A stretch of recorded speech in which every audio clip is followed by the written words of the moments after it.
things are clearing off the shelf as soon as they can stock them. And it's been 3 weeks since they've announced this whole Corona thing, and people are still running out to the stores as soon as something is in stock to go buy it. You know me, I'm a Second Amendment guy. I love guns. I have freaking 10 of them, and like I just looked around my office. I've got like 10 of them. Like actual real guns. Yeah. Yeah, of course. I've on my person right now is my latest purchase. This is my baby. I just bought this. This is the Smith & Wesson M&P 2.0. Wow. This thing is freaking epic. Love this thing. Hey, go I've got my shotgun. Clean up your breast, man. Yeah. You know what they say in the Marine Corps, gear adrift is a gift. So I don't want any Air Force guys walking in here and stealing my brass. So they've got that. I've got I got some boomsticks, a couple pew-pews, some reach out and touch them 300 Win Mag. I know you Japanese guys don't know what a 300 Win Mag is. That's about the size of a typical Japanese man's penis, and that reaches out pretty damn far. But yeah, so that's another thing that's happening right now, and I'm super okay with everyone running out to buy guns and ammo right now. But the anti-gunners really aren't doing it. But what's funny is all the people that used to say things like, "Oh, you don't need a rifle with 30 that holds 30 rounds," are now running out to buy rifles that hold 30 rounds because they're afraid. Half of them are afraid that something really bad is going to happen. The other half are afraid that they're going to get banned super quickly, or that the movement of them is going to get stopped. So it's really crazy times right now. More importantly and more realistically, what's really affecting us right now is states nationwide are going into lockdown. I live in Indiana, and Indiana is currently in a lockdown right now. So basically anything non-essential isn't running. So that means, you know how I love my whiskey. I can't just run out and buy a bottle of whiskey unless I go to the grocery store, and the grocery stores don't always shelve the greatest whiskey. So all the alcohol stores are a lot of the alcohol stores are closed unless they're super privately owned and they can kind of run under the radar from the government. If you're yes, exactly. Because we really are bringing back the Roaring Twenties with our prohibition. Funny that you mentioned that, because I had to actually look it up, because a lot of people they'll correlate the Great Depression with like 1920, and people say it happened in the 20s, but it was actually like 1929 to like 1934. 29. And but it's weird, man. This is 1929. That's 9 years. It's 2020. That's almost.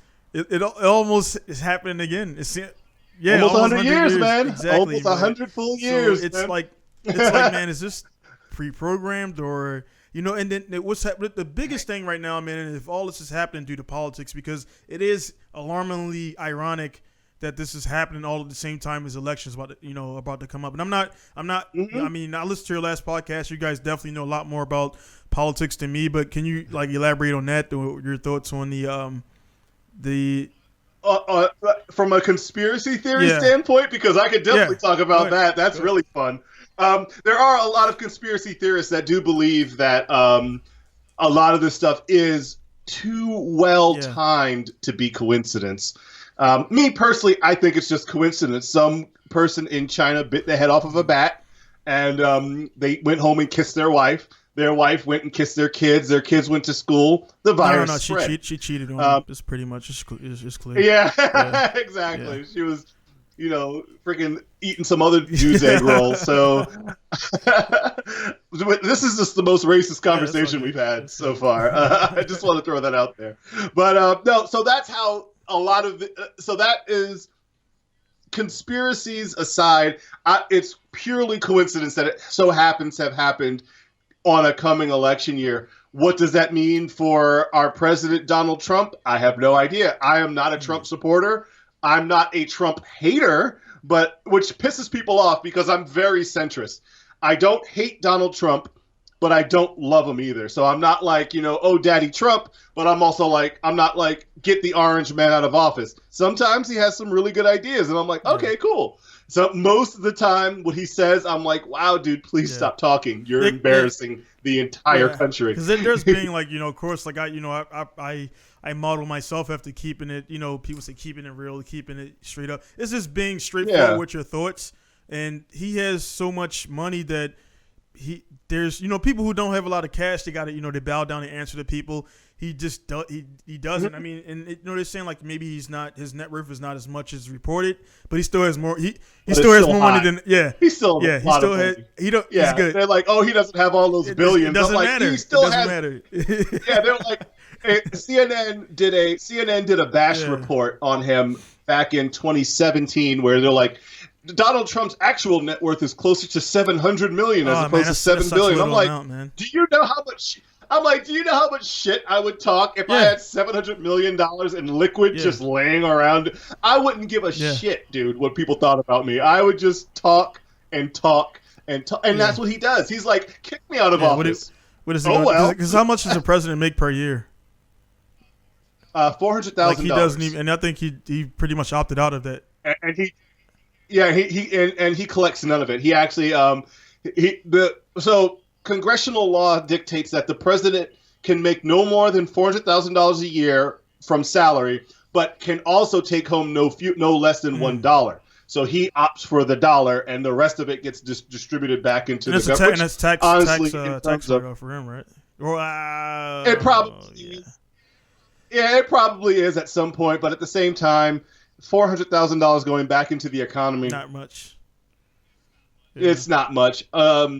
Given what I pay in taxes, it would take me about 10 years to pay that much, but still, that's one person. Yeah, and over a decade. And the thing about for most of this stuff, man, with the politics, when people, they try to, people, and being a black person, all you hear about growing up is, Democrat this, Democrat that. When Obama got got in office and everything, it was kind of for me. I was like, I didn't vote for him.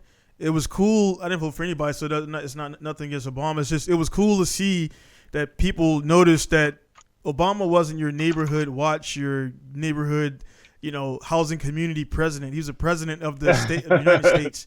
So all these guys in the hood, they thought their lives were going to change drastically overnight, and they noticed okay, give it a few months, give it a few years, and okay, remember it's 4 years, 2 terms, it's still the same, right? Like, dude, he's not looking up for. Yep. He's looking out for the United States, not Baltimore City, not not Compton. He's looking out for the entire United States, and exactly. And Obama did a lot of great things. I won't lie about that. I was not an Obama supporter either. Man, I'm just a terrible person when it comes to supporting our presidents. I think I don't think I fully supported a single president we've had. However, I will say that Obama did some really good things. He also did some things that are questionable, but maybe we'll talk about that later. But